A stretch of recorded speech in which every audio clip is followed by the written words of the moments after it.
2 days ago, at a Muslim conference in Chicago, Illinois Congressman Mike Quigley apologized on behalf of America for our discrimination against Muslims. Yes, America is indeed the great Satan. This country has welcomed people of all races and all faiths, giving Muslims the same freedoms and the same access to the same opportunities as all other citizens. Muslims are protected by the same laws and the same constitution that protect all Americans. Muslims get to pray and fast and worship as they please, and despite repeated terrorist attacks by Muslims killing thousands of Americans on our own soil, Muslims get to have dinner with the president at the White House.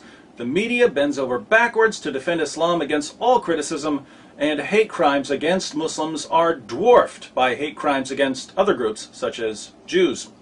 It's about time someone apologized for our horrendous discrimination against Muslims. Congressman Quigley? The Bill of Rights is not self-executing. It takes work on a day-to-day basis. I'm honored to serve on the Judiciary Committee, and the forms of discrimination come in many forms, many shapes, and in many guises. You have my pledge to work with you to fight them, and I think it's appropriate for me to apologize on behalf of this country for the discrimination you've faced. So, here's a question. How exactly does our country discriminate against Muslims? Are there hate crimes against Muslims in America? Yes, but according to the U.S. Department of Justice, there are hate crimes against Jews, Catholics, Protestants, blacks, Latinos, whites, homosexuals, and pretty much every other group you can think of. Why are Muslims consistently singled out as the victims by people like Congressman Quigley? Why doesn't he apologize to, say, Protestant Christians for the discrimination we face in the United States? Is it because even though there are occasional hate crimes against Protestants, America is still a really, really safe place to be a Christian, just as it's a really, really safe place to be a Muslim? So how does America discriminate against Muslims? Do people criticize Muhammad and tell Muslims that their religion is false?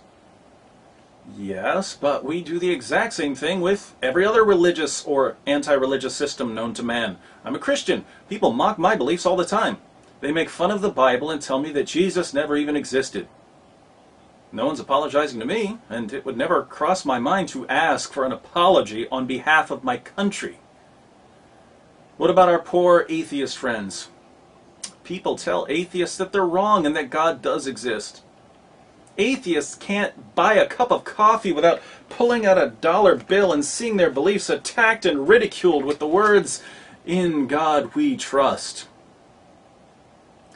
Is Congressman Quigley going to apologize to atheists for the anti-atheist discrimination so prevalent in the U.S.? and I think it's appropriate for me to apologize on behalf of this country for the discrimination you've faced. It seems to me that the issues Muslims have to face in America are the exact same issues everyone has to face in America. True, some people burn the Quran, but some people also burn Bibles and American flags and bras. Yes, Trey Parker and Matt Stone wanted to put Muhammad in a bear suit in an episode of South Park, but that's nothing compared to what they did with everyone else's beliefs on South Park. So why are Muslims complaining, and why is Congressman Quigley apologizing?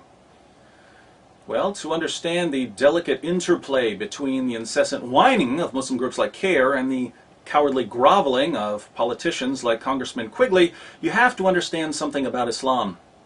According to the Quran, Muslims are the best people in the world. Surah 3, verse 110 says to Muslims, "You are the best of peoples ever raised up for mankind."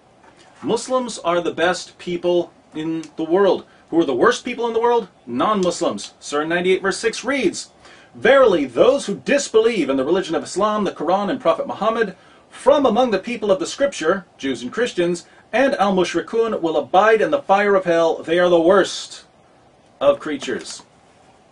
We are the worst of creatures. Muslims are the best of peoples. Discrimination against anyone or any faith is discrimination against all. According to Islam, then, Muslims are way up here, and non-Muslims are way down here. Islam is beyond reproach, while other religions are beneath contempt. This is how things are supposed to be in Islam. Then Muslims travel to America, and they're told that these same rules apply to all people in all religions. Now, most people are quite happy to be treated equally.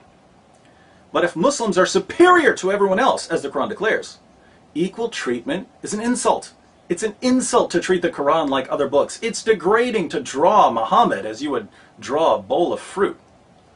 And so Muslim groups like CARE and ISNA and the OIC complain. A lot.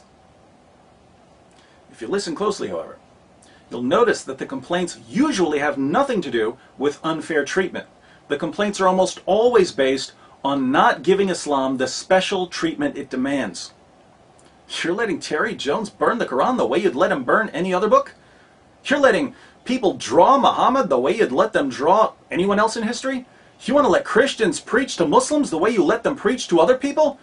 Oh, the persecution! You're treating us as equals. And that arc of justice is tough, and we're going to have to address that. You know, when people complain that they have to deal with the exact same things everyone else has to deal with, the response should be, yes, someone burned your book, and people are criticizing your prophet, but you need to learn to live with it the way everyone else has learned to live with it. There are countries where Muslims get special privileges and where all other groups live in subjugation. But those countries just aren't the United States of America. That's how you respond to demands for Sharia. Instead, Congressman Quigley apologizes for our country, reinforcing the absurd view that Muslims are more important than other Americans, that Muslims are being horribly mistreated in America, and that America needs to adapt to Islam rather than the other way around. When Mike Quigley became a congressman, he took an oath to support and defend the Constitution of the United States against all enemies, foreign and domestic. The next time Congressman Quigley wants to apologize, he should probably apologize on his own behalf for breaking that oath and for sacrificing his country on the altar of political correctness.